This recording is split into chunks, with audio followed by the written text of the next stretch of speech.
Hello, everyone. Welcome. Thanks for joining our diagnostic training session today. Now, what you're about to see is a pre-recorded training session we did over in the United States. But be assured that a lot of the material that we cover is really applicable to any automotive application. So just be aware that yes, it is a lot of North American vehicles, but a lot of the same principles apply over in the UK as well. Now, if you have any questions, if you're watching this during the premiere, you can just leave it in the chat. We'll be monitoring that. And if you're watching this after the premiere, then just feel free to leave a comment underneath the video, and we'll get to those as we can as well. So my name is Jason Gabrenas. I'm one of Snap-on Diagnostics technical trainers. I've been in the training department since 2013, traveling around North America, helping techs and shop owners get the most out of their diagnostic equipment. Before I did that, it was a couple years as a diagnostic sales rep at Snap-on, so I had a group of about 30 different franchisees I worked with, as well as the shops that they service, in order to help everyone get the most out of their diagnostic needs. Then before I did that, it was 8 years at Subaru, so I worked in a dealership, and over time, I guess, I just became that default diag guy in the shop. So I always ended up having the drivability problems, the intermittent problems, the weird wiring problems that would show up on those cars. And that's really where I cut my diagnostic teeth, was trying to figure out all those weird head scratcher type cars that had come into my bay. Then before that, a bunch of other miscellaneous wrenching jobs. Been a little over 25 years under hood experience for me. So our topic at hand today is getting the most out of your Snap-on scan tool. We're going to give you some tips and tricks here. Now, we don't do this that often. It's been a little while since the last time we did this. And there certainly are quite a few little tips that you can learn, because these tools do a ton of things. Now, there are a bunch of exclusive to Snap-on features, and we're going to focus mainly on those. Because, of course, codes and data and functional tests and bidirectional controls and all that, pretty much any aftermarket scan tool does that, right?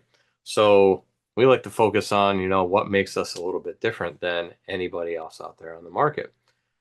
But in order to get truly the most out of your Snap-on diagnostic tool, it all starts with the updates, right? You need to make sure you keep your tool up to date. Now, the majority of people that are out there using our tools are on the software subscription because, well, it's the least expensive way to do it. And you can update the tool over the air yourself. So all of the tools pretty much since Apollo D9, Solus Plus, Triton D10 era, those have been able to be updated over the air, right? So it is important to make sure that you keep it up to date and keep the tool on while it's downloading. So a couple things to look for. Here's one I did a couple weeks ago. There's a small service release that came out a couple weeks ago, and I just kind of recorded it.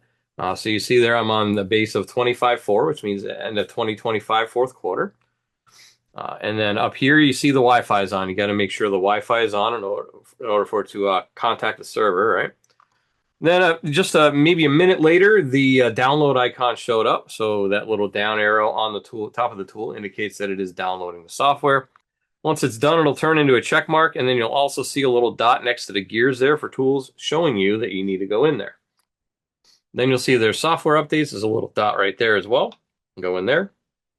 It's going to say there's an update. So it was a little performance update that came out, like I said, a couple weeks ago. It's a small download, so it didn't take very long. Hit install now. Agree to the terms. Agree and continue.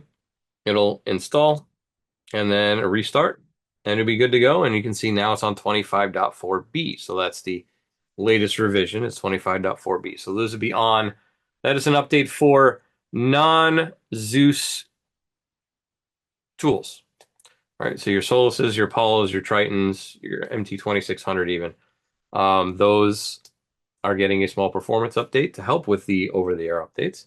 So make sure you get that done if you have one of those tools and you're on 25.4. Another thing that I get asked a ton about, and I've seen a lot of comments on this lately, and that is dark mode. Now, on the tools that are not a Zeus, you do have dark mode already. So if you already have one of those tools, I'm going to show you how to do that. Now, on the Zeus, the software is a little bit different. It doesn't have that feature in it. I have put in our request for it, though, so hopefully we'll see that sometime in the near future, where they can flip it from day mode to night mode is what we call it. So let's walk through how to do that on like an Apollo or a Triton or a Solus or something like that. So I have my Triton here. Let me get it up on the screen. Right there. Okay. So Triton, and in order to do that, we're going to go, and you see it's the majority of these tools default to day mode. The Triton D10s did ship in dark mode, preset from the factory, but Most of them do default to the light mode. So if we go to tools and then we go to settings down here on the bottom, and then we go to system settings at the top, and then you'll see we have display and we have color theme right there. So it's set to day theme, and then we can go to night theme, and then you'll see there we are. We're in dark mode. There's also a couple other settings in here that affect the way it looks. So actually, let me go back to the home screen real quick just to show you what that would look like. And then back to tools, settings, system settings, display. Okay, so color theme is night theme. High contrast toolbar has a couple different ways that'll change how the toolbar looks. So light high contrast gives you like a white with dark icons. And then the dark high contrast is just give me a just base gray with the white icons. And then the default has the brushed steel look, I guess. Normal font or bold font. Might want a little bit of a bolder font to be able to see it better. Up to you. And then we also have normal font and a slightly larger font. That was mainly put in for, say, like the MT2600 with a screen 7 inches. Makes it a little easier to see. And then back to the normal font. And then backlight, whether or not it dims after a period of time or whether it's always on. I just like to leave it always on. So yeah, that is dark mode. And then if I wanted to go back, I just go back to color theme, go to day, and then I'm back right where I left off. Right? Easy enough. So if you have an Apollo or a Solus or a Triton or an MT2600, you would be able to do that. And it's part of your tool. All right, next thing, which is ties in with the software and the software updates and all that. A lot of these services and a lot of the things that come down to the tool now are served off of our servers. So things like the Snap-on Cloud, Intelligent Diagnostics, SureTrack, all that information is served over what we call data services. So the software needs to be up to date and your Wi-Fi needs to be connected. If your Wi-Fi is not connected, you're not going to get any of this information anyways. And if your software is out of date, it'll tell you it's out of date. Things like pre and post scans. All right, pre and post scans have been necessary for pretty much almost a decade now. It'll be a decade next year where they started demanding it. Pre-scan documents what needs to be repaired. Post-scan documents that the repair is in fact completed. And of course, it automatically uploads to the Snap-on Cloud as long as software is up to date and I'm on Wi-Fi. And with the Snap-on Cloud, that allows me to share those pre and post scans. So I have on my phone, I can share it, tablet, laptop, desktop, PC, Mac, doesn't matter. As long as I have a web browser and I can get to the web, I am able to get to this and share those reports with my customers. Now, if you don't have a Snap-on account or you don't have an Altus Drive account, I would strongly encourage you to do so. It is free. All you have to do is go to altusdrive.com and then hit create individual account right there, and it will bring you to where you can create your own account. That'll help you with things like Security Link, where you link up to like FCA vehicles, also your uploads for your Snap-on Cloud. A lot of the other things get managed through there, and actually we made a change to a lot of our websites that allows you to switch back and forth fairly easily, and I'll show you that in a minute when we go live. But SureTrack is our experience-based information system, right? So it is based on over 3 billion repair records that are out there. And we go through and we find complaint cause correction. What's a common issue with that? So in this example, it lays out a real fix. So customer complaints, check engine lights on, PO 101, PO 171, and then it goes through and says what they did, and they replaced the mass airflow sensor, cleared codes, performed a road test. So there's tens of millions of these available in the tool as it sits for everything but the MT2600. We also have a ranked list, so if there's additional real fixes, so in this case that number one fix was 72 times, but then it's ranked down to even just the number one. So maybe, for example, you had a bad PCV valve and that caused an issue with it. So it gives us multiple fixes ranked from most likely to least likely, but still could be the problem.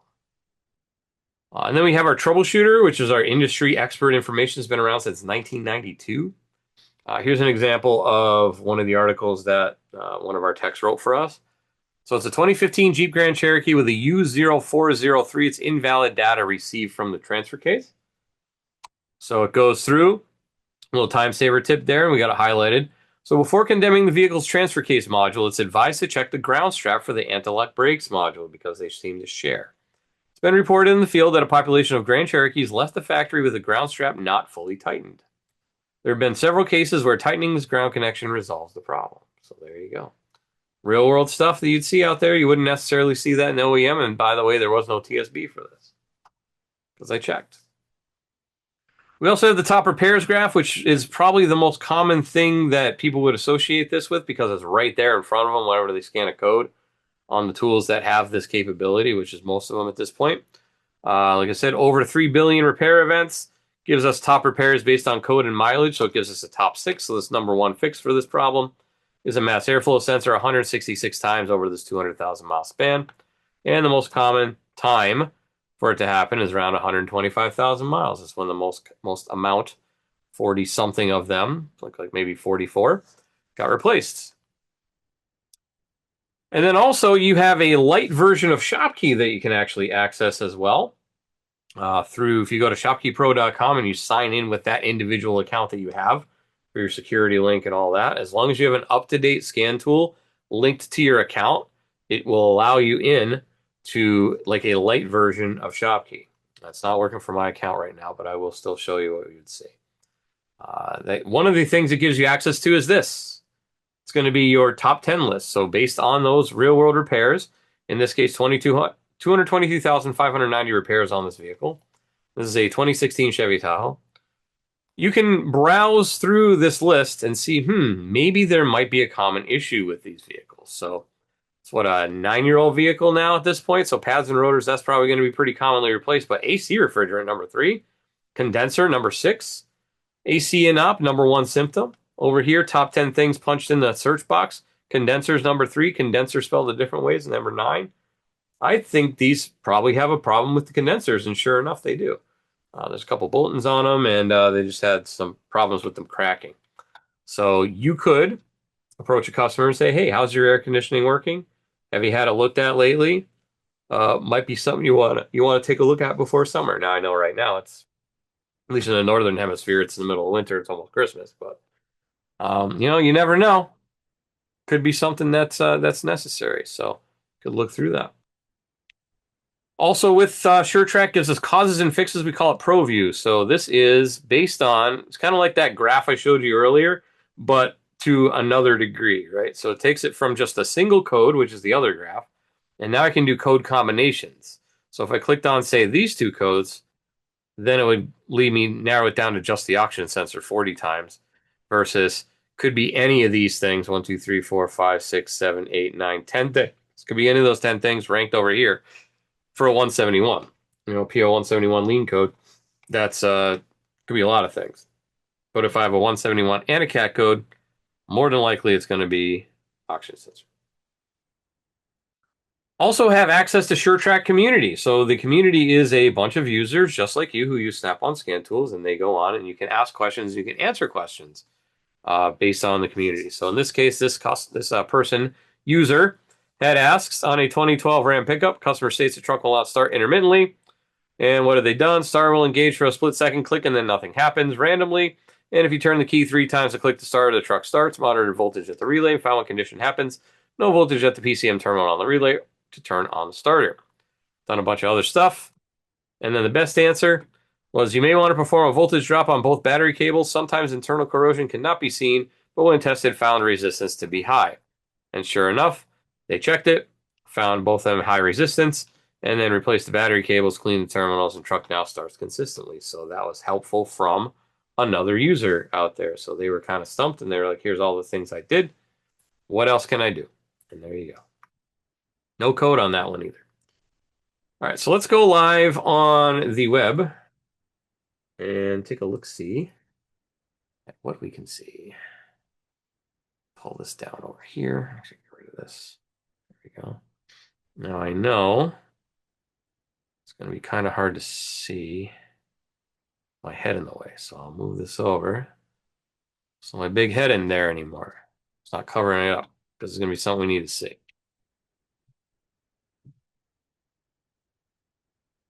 So we'll go to altusdrive.com, which is, like I said, the best place to start. Now you could create an individual account if you need to, or you can manage an existing account. Since I already have an account, I'm going to log in though, so I want to access my files. So,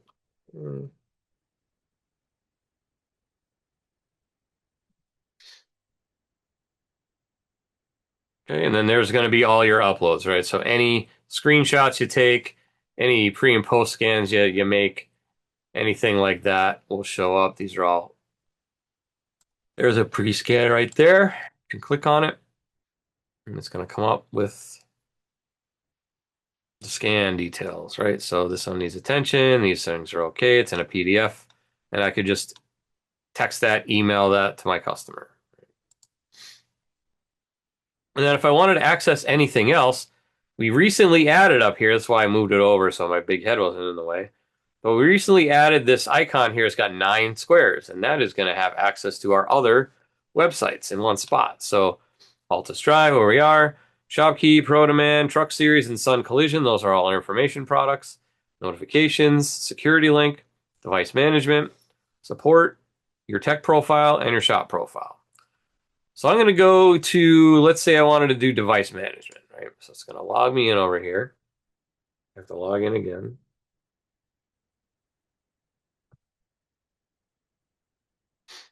And I'm already in there. Okay, and then there's all my devices associated with my profile, right? So it's all in there. Also, if you have security links, so for FCA, Mercedes, Nissan, Volkswagen, all of those need to be added to your account in order to access thauth vehicles through, say, AutoAuth, right? So, and it also links to AutoAuth right there. So gives you that easy link to the manufacturer. There's also videos on how to do it. And then you can go in and edit. If you need to edit your profile, gotta re-click those. It'll also double check your username and password. So if you do have to change your password on AutoAuth, which happens sometimes, I can go in here and change it there, and it'll just carry over, right? Since I'm in the US, FCA International doesn't apply, and Renault doesn't apply because we don't have those over here. But over in UK, it certainly does.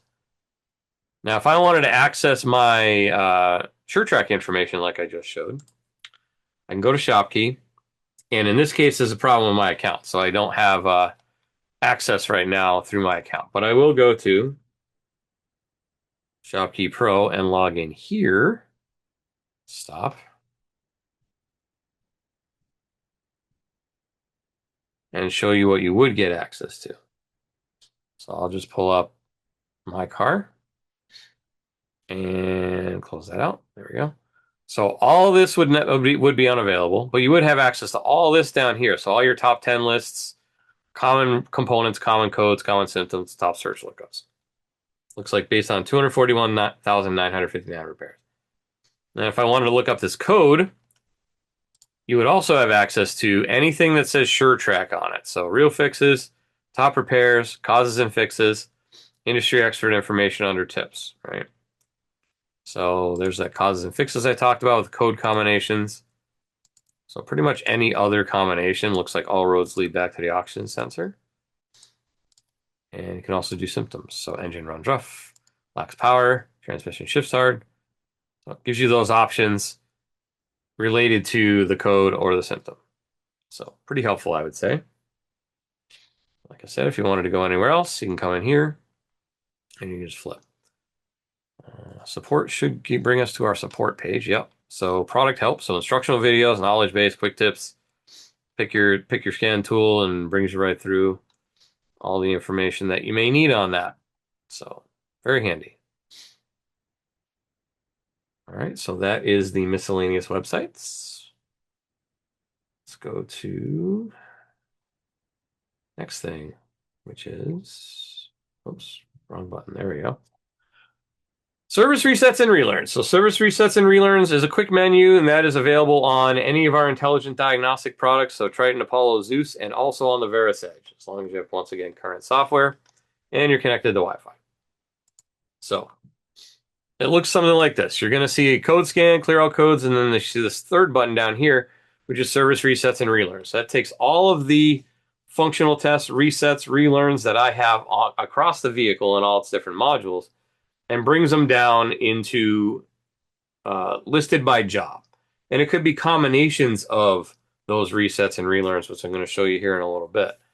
So if I wanted to get in there, I'd click service resets, and then I come in here, and in this example, let's say I wanted to replace the oxygen sensor, and then it would give me the 4 bidirectional controls for the heaters, and then it also gives me the heater learn that's associated to replacing that oxygen sensor, right? So let's go live again. This is going to be a little different, by the way, in case you haven't been able to tell. I'm going to just kind of cover some stuff, then go back and forth with that. Just kind of cover everything while it's fresh in our mind, right? So I'm going to pop into the Tahoe. Now, this is my 2016 demo Tahoe. Many GM vehicles have what's called a brake pedal position sensor. There we go. It's not a brake light switch. It's a brake pedal position sensor. When you replace it, you need to relearn it. Did you know that you also need to relearn it in 2 different modules? One, you need to do it in the engine, and you need to do it in the body control module. And if you don't, then you will get a code. So first thing, let's do it the old-fashioned way. So we'll go into engine, and we'll go to functional tests, and I believe it's under output controls. Yes, so BPP sensor learn. Go in here, hit learn, done. And then I got to back out, and then I got to go to body control module, which is here, and functional tests, and I'm guessing it's output controls as well. And brake pedal position sensor learn there. Continue, learn, done. All right. Took a fair number of steps. I needed to know that I needed to do it in both modules, and I needed to know that I had to go in each module to find it, and then I had to find it where it was in the module. So if I go into service resets, and I scroll down to brakes, I have replace relearn brake pedal position sensor right here. Click on that. There's my one for the engine. Just click in there. Boom. And then there's one for the body control module. Click in there. Boom. Done. Way fewer clicks, way faster. Right? Makes it so much easier. Plus, there's also access to TSB's bulletins and campaigns. So depending on what the problem might be, it might be related, it might not. But it'll be at least related to brakes in that case. Brake pedal position sensor replaced 10 times. Also, there's a quick link to repair information. So if you do have Shopkey or Mitchell, it'll bounce you over there as well. And it'll pull the car through to pull the issue through as well. Pretty useful, I would say. Next thing we're going to talk about is Fast Track Intelligent Diagnostics. So that is on your Apollos, your Tritons, and your Zeus tools. This is based on our big data set. So 3.1 billion repair records, 500-something billion data PIDs that we have access to, and we can filter it all down, and it gives us a repeatable workflow. So it begins with retrieving a code, then lays out the most productive workflow for that code. It filters out anything you don't need and only gives you what you do need. So for example, here's what the page would look like on a Zeus. Triton's going to be very similar. Apollo would just have no guided component test. Everything else will be there. You notice how it does integrate the SureTrack information, top and bottom. So we already talked about SureTrack. This just builds upon that SureTrack data set. So we got the codes, of course, full descriptions. Top repairs and filtered TSBs filtered down based on the code. So in this example, we had a BMW that had 654 TSBs available across the vehicle. And then for this one code, we only had one TSB that was relative. So it filtered it down to just the one. Don't have to filter through 653 other ones. Smart data, which is filtered data that flags out a spec PID. So we have based on known good min-max values. Like I said, over 500 billion PID data set now. 565 billion, I think, is the last number I got.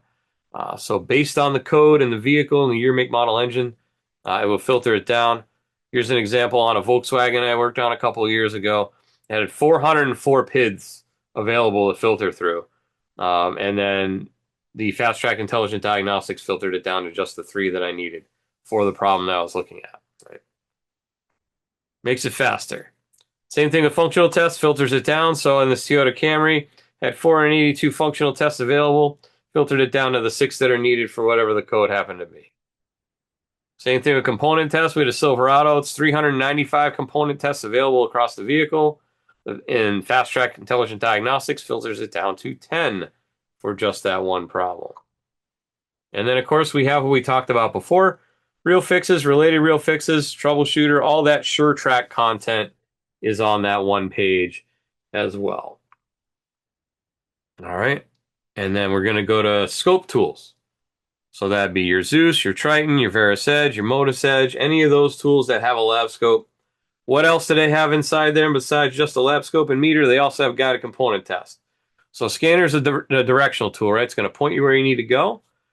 Guided component tests are going to help you pinpoint where the actual problem is. And there's over 7.3, there's actually over 8 million guided component tests available within the tool now. And there are also 65 different classes available in the tool. So we call that school in the tool. You'll be able to learn as you go. So guided component tests give you information. So how does it operate? So how to hook it up, where to hook it up, and what it should look like on the screen, or what the reading should be on the screen. So here's an example here of a crank position sensor. There's what good is. There's what we're hooked up to on the car. They look pretty darn close. Frequency is going to change the faster it goes. So this way you can know if the component is faulty before you purchase it, or before you condemn it, or before you decide to replace it. And you can also test a new part before the car leaves, so you can make sure you don't get those comebacks where the part was bad out of the box, because I'm sure that happens. All right, so let's go live on the tool and look through that. So let's go into a, let's see. What did I do last time? Before I go anywhere, actually, I want to go into classes. So once I load the database, there's classes available. That power user test, features and benefits, and how-to. How-to is where most of the information is. So things like automotive electrics class, pressure transducer diagnostic class, CAN bus class, 5-minute high voltage battery analysis, electrical theory, etc. You can go through here and just sit through it. You don't have to be hooked up to a car or anything. Just walk through it. So let's say we wanted to do this, where did it go? Pressure transducer class, right? So it's going to walk through the different phases of the engine and what it would look like doing a running compression test on the vehicle that we're supposed to see. All right, so let's load into, I think it was my car is the one I did, right? Yeah. So once I load into a vehicle, this is all VIN-specific information. And we can see I have ABS, body, electrical, engine, and transmission. Depending on the vehicle, we could have up to 12 different categories: powers, grounds, HVAC, ADAS, all those different things. In this case, I want to go into engine, and I want to look at, say, the cam position sensor. Now, in this case, we have a location image in this vehicle. So it's going to show you where it is in general terms, and then a lot closer picture down here in a less detailed view. And then there's a bunch of different tests that we can do. So in this case, I want to do a signature test. It's going to give me the pinouts for all the different sensors, what each wire color is, what each wire does, signal, ground, voltage. And then down here, we're going to have our pattern. Here's what known good is. So I can hit view meter and scroll up in the back. There's my known good. There's what I would be seeing on the screen. My meter's not hooked up right now, but you'd be able to see it on the screen and see if they match. If they match, good. If they don't match, then you know you either hooked it up wrong or it's not working properly and you need to fix it. And that's probably why the car's in your bay, right? So that is a very helpful database. Goes back to 1981. Cadillacs and Chevrolets back then. Not a lot going on those vehicles, as you would imagine, but still quite a bit of information. We've been putting this information out there since 1992. So like I said, over 8 million different guided component tests in there. Then the last thing I want to talk about is going to be scanner data features. So this will be across the board, all of our scan tools, anywhere from an MT2600 all the way up the line. There's a couple different unique things that we can do with data. So first thing is building data lists across data categories, right? So some manufacturers have different categories of data: engine data, misfire data, accessory data, whatever. So a couple of years ago, we added the function into the scanner side of things where we can go across the different data groups and build a master custom data list based on those data groups. So the manufacturers that do support this, it depends on the manufacturer. Some manufacturers just only have one data list across the whole vehicle, so you wouldn't be able to do that anyway. But Acura, BMW, Chrysler, Dodge, Ford, Honda, Jeep, Lexus, Mazda, Mercedes, Nissan, Ram, Scion, Subaru and Toyota all have this capability. So we'll show what that looks like in a minute. The other thing related to data is the PID triggers. So a trigger is when I set a maximum and a minimum. If it ever goes outside of that max or minimum, it is going to flag and it is going to save that data for me.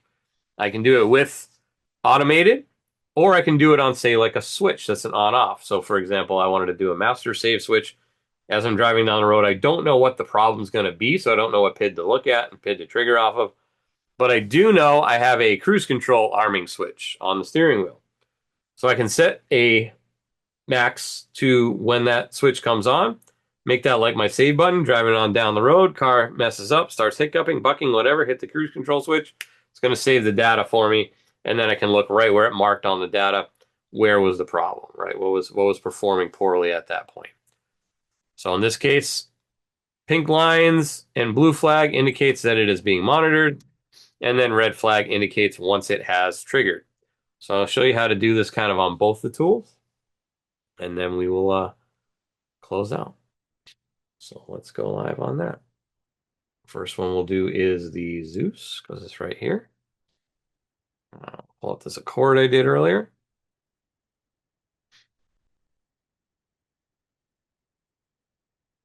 Okay, 22 Honda Accord. We'll go into engine, go into data, and you see we got 1, 2, 3, 4, 5, 6, 7 different data lists. So I'll just go into most used and go up here where it says custom and uncheck that, and then I'll just check off a few of them. Okay. Now you notice if they're bold, that means some of the data is shared across the lists. So sometimes that's the case. I'm just going to pick a couple out of each.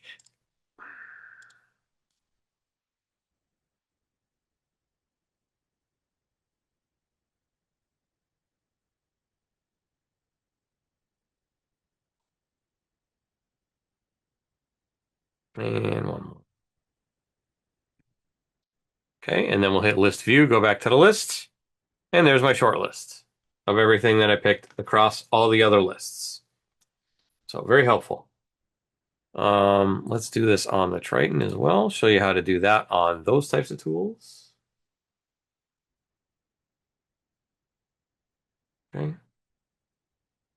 We'll go in, pull up our Honda again.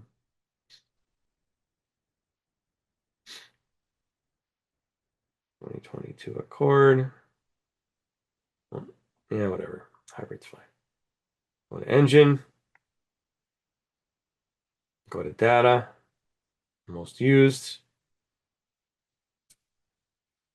I'm going to go to my list. Be a fair amount of data there. Now, if we go up to the top where we see the check mark right there, that's going to bring me to my custom list. Uncheck that. Pick a couple different things. Powertrain. Fuel and intake. Etc. I can do the same thing as I did over on the Zeus. When I'm done, instead of hitting the back button, because the back button will undo everything, we want to hit the check mark right there. Hit the check mark, and there's my 5 PIDs that I chose off of that list over there. I had originally 8 on the screen, so allows you to filter it down, make it easier. Now, what if, for example, I wanted to photographs? What if I wanted to set a PID trigger? All right, so let's say I wanted to set it on this rocker arm oil pressure. So I'm going to highlight it. I'm going to come up here. Oops, go there, set trigger. And it's going to give me a visual. So there's where the max is set. So I'm going to bring it down a little bit so it definitely triggers. Now I'll hit continue over here. And then I'm going to set the lower limit a little lower so it doesn't trigger off the bottom one. In this case, I don't want it to. Hit continue. And then there's my gray lines, right? And I got to go back up here and hit arm triggers. They turn pink. This turns blue. And there we go. It triggered. And with second it triggers, I get a red line on the one that triggered and a green line on all the other ones, which allows me to see when this one messed up, did it mess up any of the other ones, right? I'll be able to see that. And then it's going to record for a little bit longer, and then it's going to save it for me automatically right there. There we go. So automatically saves it for you after it records a few more frames. So I can see before, during, and after an issue. And then to do that on a Zeus, pull that cord back up there. Should have done it while I was here, but that's okay. It doesn't take long. Okay, so let's see. This one's moving a decent amount. So we'll use this one. So on a Zeus, I would go up to the dots and go to setup. And then I forget what the number was though, 619. Okay. Setup, trigger, say 100, and then 618, just to be sure. You have to make sure you're armed the trigger. If the camera's flashing, you use not armed. If it is not flashing, it is. So right now it's flashing. Arm it. And wait for it to hit. Which hopefully it'll be soon.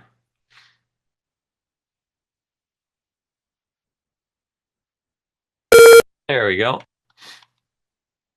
So there's my trigger there. And there it saved it.